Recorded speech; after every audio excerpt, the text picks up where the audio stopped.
بسم الله الرحمن الرحيم والحمد لله رب العالمين والصلاة والسلام على أشرف المرسلين سيدنا محمد وعلى آله وصحبه أجمعين. I love Qira'at.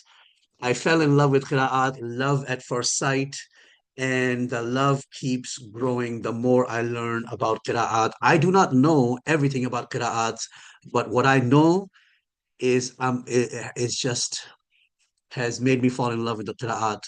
And so before we start with the lesson, let's take a quick bird's eye view of this unit. This unit is all about Qira'at, right?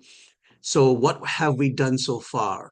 So far, we looked at what is a Qira'ah. We looked at the beautiful story of our beautiful Prophet Sallallahu Alaihi Wasallam that gave us a beautiful illustration about why we need Qira'at. Then we looked at the story of Umar, how he found out about the Qira'at.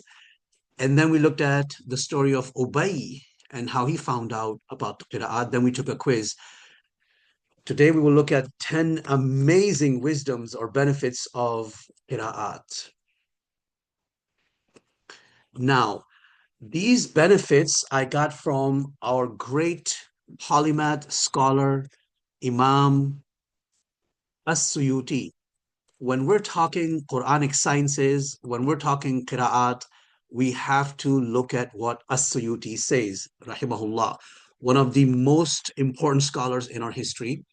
And you can see he died 5 centuries ago in the year 911 Hijri. And he mentions many amazing benefits of Qira'at in his most amazing book, Al-Itqan fi Ulum al-Quran. Much of the knowledge and information that I present in this book is taken from Al-Itqan. Without that book, it would be impossible for me to even talk about Qira'at or Quranic sciences in general. So most of the benefits that I'm going to mention now are already mentioned by our great Imam As-Suyuti. I have just paraphrased them, explained them in easy to understand language.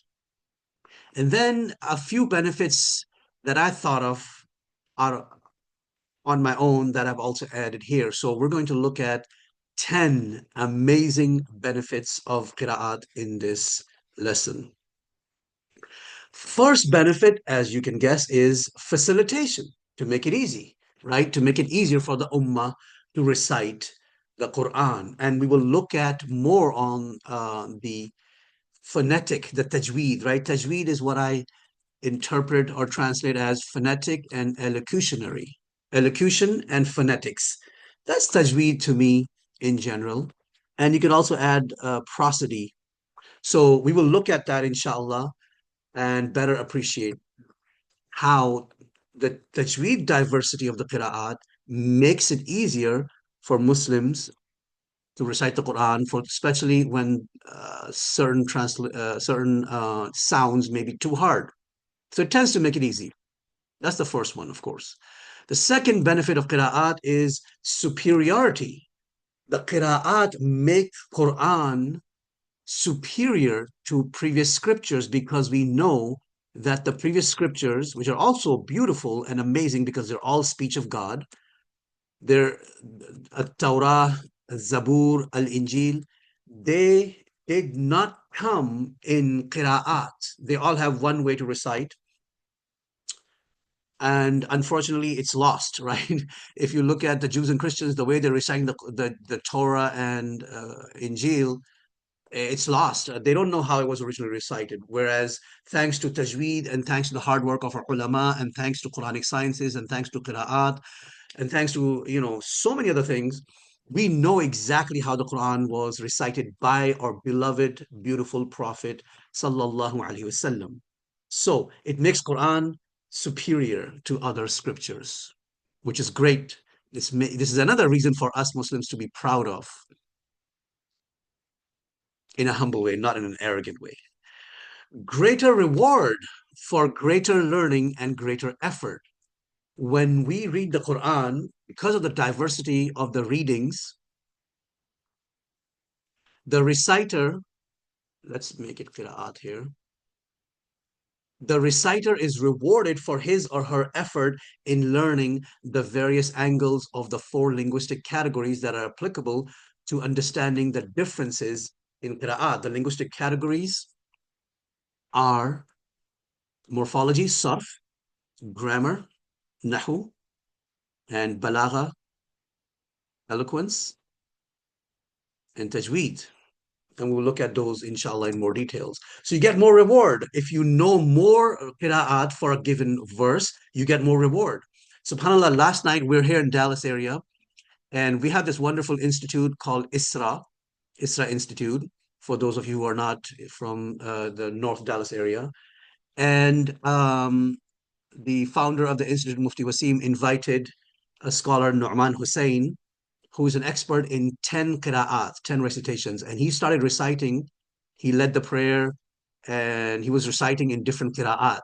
It was so amazing to hear Surah Al-Fatiha recited slightly differently.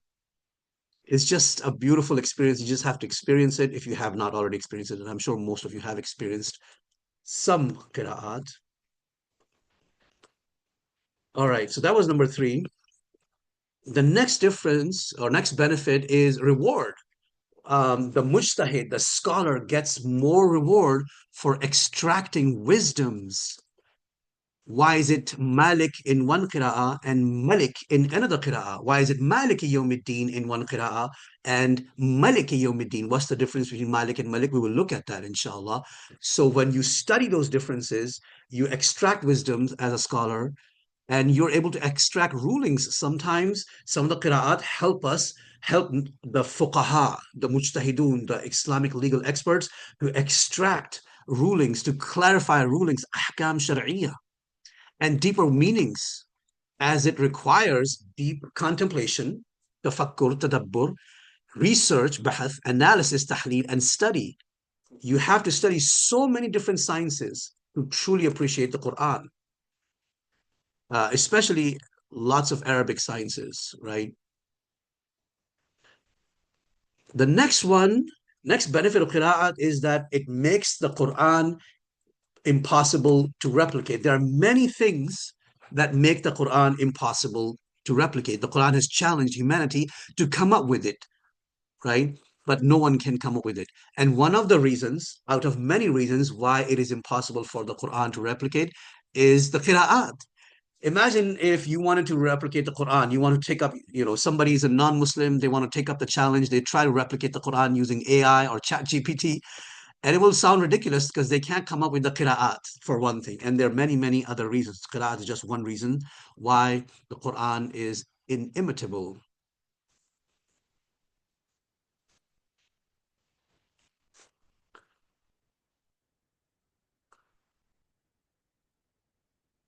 In this verse here, let's take a look at this verse very quickly. Allah challenges the entire humanity to come up with something like it. Let me share the screen.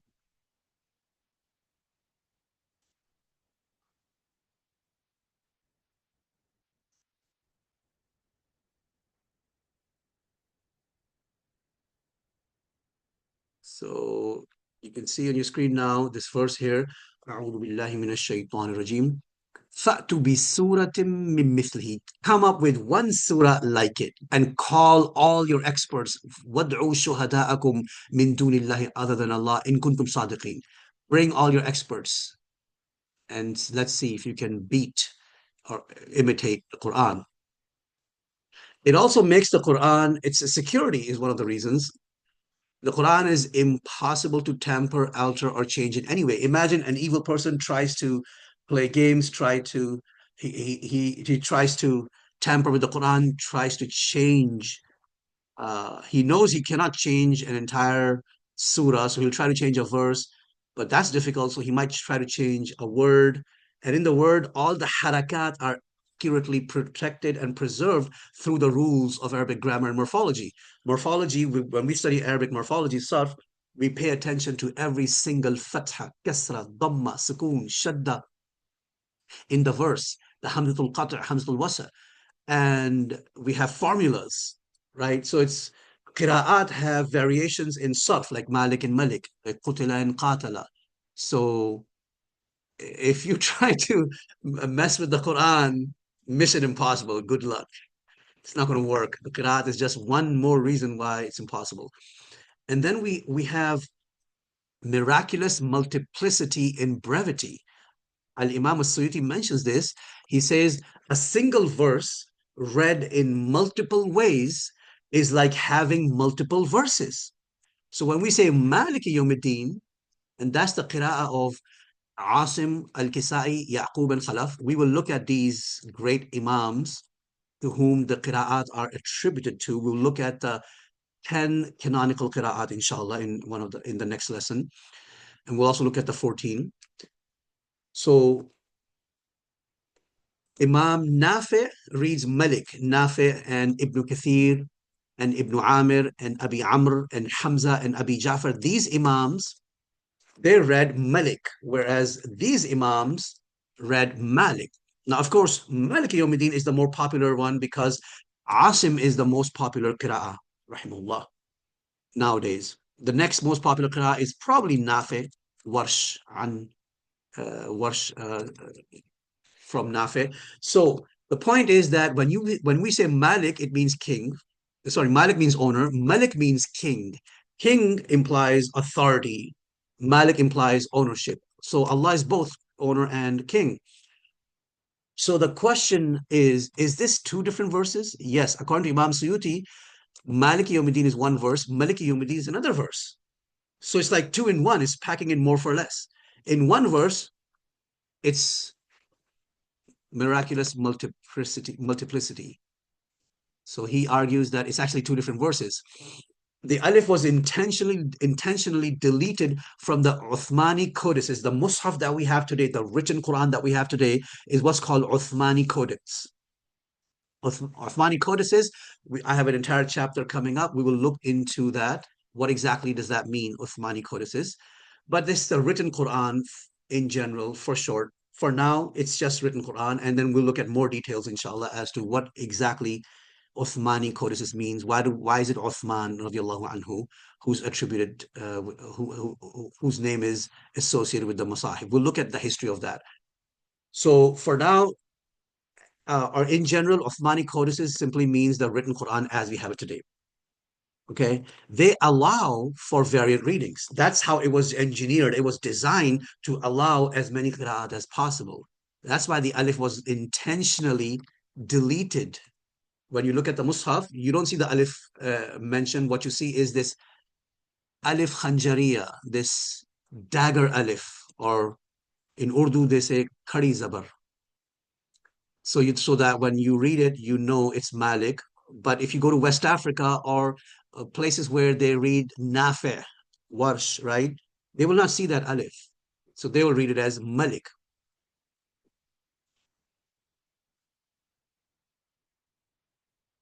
Another great benefit of Qira'at is exegesis. Yes, tafsir. Tafsir is an important benefit of Qira'at. Qira'at help with tafsir. Okay, so how is it possible for there to be a tafsir? So the way it works is that I've quoted an example here. A given qira'ah may serve to clarify, in other words, do tafsir or provide detail for another qira'ah. Something could be uninterpreted, or it is interpreted in one way in one qira'ah, but the same word in another qira'ah is interpreted differently. So what does that mean? It adds more meaning, clarifies. In some cases, the ulama have even, and Suyuti mentions this, the ulama have been able to clarify a hukum shar'i, a legal judgment, a legal ruling, which results in fiqh. What is fiqh? Fiqh is a result of legal judgments that were extracted through the process of usul fiqh by looking at Quran and Sunnah. So, and this is why Quranic commentaries often mention the qira'at. Especially Al-Qurtubi, he always mentions qira'at. So let's look at simple example that we all can relate to, assuming you have studied Easy Quranic Arabic, which is the official prerequisite for this course. So look at this ayah here, and I'm quoting only part of the ayah. أعوذ بالله من الشيطان الرجيم. In Surah An-Nur, you see ayatim mubayyinat, clarifying verses. So you have ismul fa'il. Let me make it a little bit bigger so you can see better. You see how this alif is not written there in the Mus'haf Uthmani. It's the dagger alif. There's a reason for that, to allow variant recitations. But the point of interest in this case is the kasra. Notice the kasra under the ya. It's mubayyinat. It's form two. Bayyana, yubayyinu, bayyin. Form two. And ismul fa'il is mubayyin with a kasra. Clarifying, the one that clarifies. So this is ismul fa'il of form two. Mubayyin. We mentioned that here. Form two.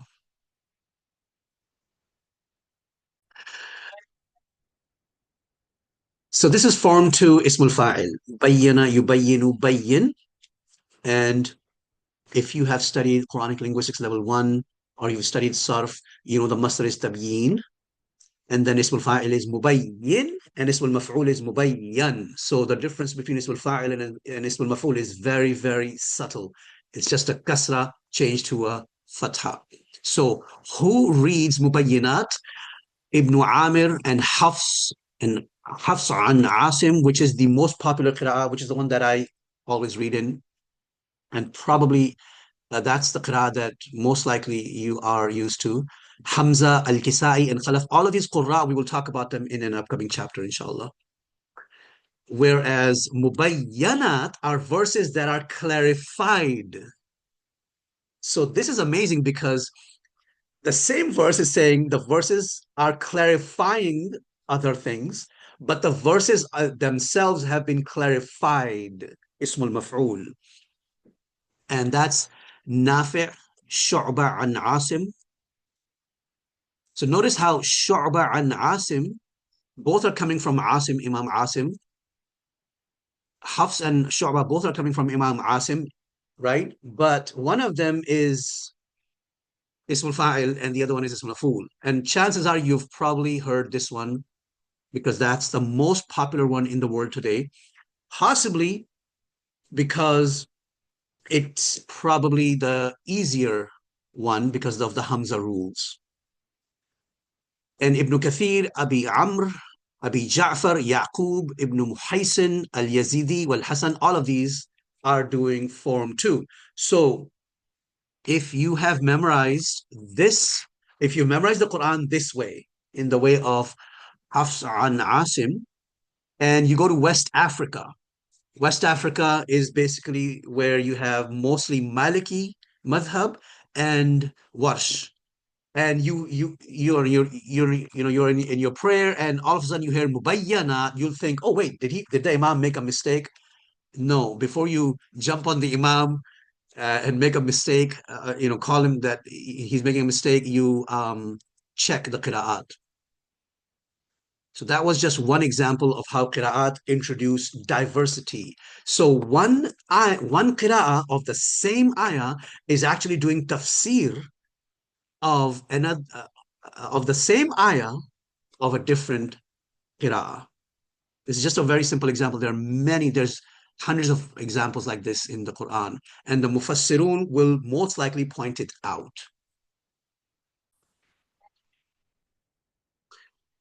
And another great benefit of qira'at is that the mujtahid, right, not me and you, I'm talking about Islamic legal experts, fuqaha, and mujtahidun and usuliyun, those legal experts, they can totally take advantage of qira'at and extract ahkam shar'iyya and details from that may not be present in one qira'ah, but it's explained elsewhere. You know, the best tafsir of the Quran is tafsir al-Quran bil-Quran. Then you go to hadith, then you go to other areas, right? So the highest, the strongest tafsir of the Quran is when you can explain one verse of the Quran by using another verse elsewhere. That's like the ultimate, the greatest, and the strongest evidence that supports your tafsir as a mufassir. So Qira'at provides you with that amazing data. And finally, the last one, of course, as a linguist myself, I couldn't help but say this. Qira'at give us powerful, invaluable, beautiful linguistic data. Arab linguists take advantage of the diversity of the Qira'at as they provide large amount of invaluable linguistic data for deeper understanding of the Arabic language, as well as for establishing the rules of Arabic language in areas such as phonetics, elocution. Phonetics and elocution together is tajweed, okay? Sarf and nahu. Um, I mean, I spent a lot of time studying Arabic grammar, and if you open any Arabic grammar book, chances are you will find that they will say, oh, here's a rule, you can make it marfu or mansub, and here's a qira'ah in which it came as marfu, another qira'ah makes the word mansub. There is an amazing linguist, Egyptian linguist, I believe he's alive today, Dr. Abduhu Ar-Rajhi. I've mentioned him before. I absolutely love his books. I've quoted him throughout the Quranic linguistics series as well as this book.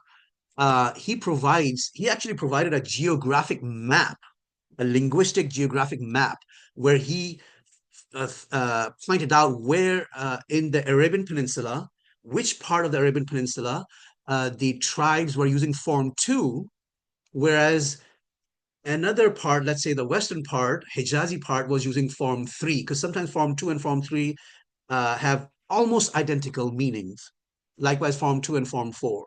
So he provides a map, a geographic linguistic map, something I have never seen in my life before. I was just blown away by the detail and the genius of Dr. Abduhu Ar-Rajhi. And he provides data after data after data to connect qira'at with lahjat. And his book is called, and I mentioned here, let me make it a little bit bigger. This book is amazing. Once you become advanced in Arabic, I recommend this book. It's called اللهجات العربية في القراءات القرآنية. It kind of rhymes. لهجات عربية, قراءات قرآنية. Amazing, amazing, amazing book. When I started reading this book, I just couldn't put it down. It was just like addicted to it. Um, so yeah, these are the 10 benefits of qira'at. There are probably more benefits. Most of these, like I said, I've taken from Al-Imam al-Suyuti, summarized them, paraphrased them, and added some details. Next, we have some questions to go through. And after you go through these questions, there's a quiz that will test your knowledge on these 10 wisdoms. والحمد لله رب العالمين والصلاة والسلام على أشرف المرسلين سيدنا محمد وعلى آله وصحبه أجمعين.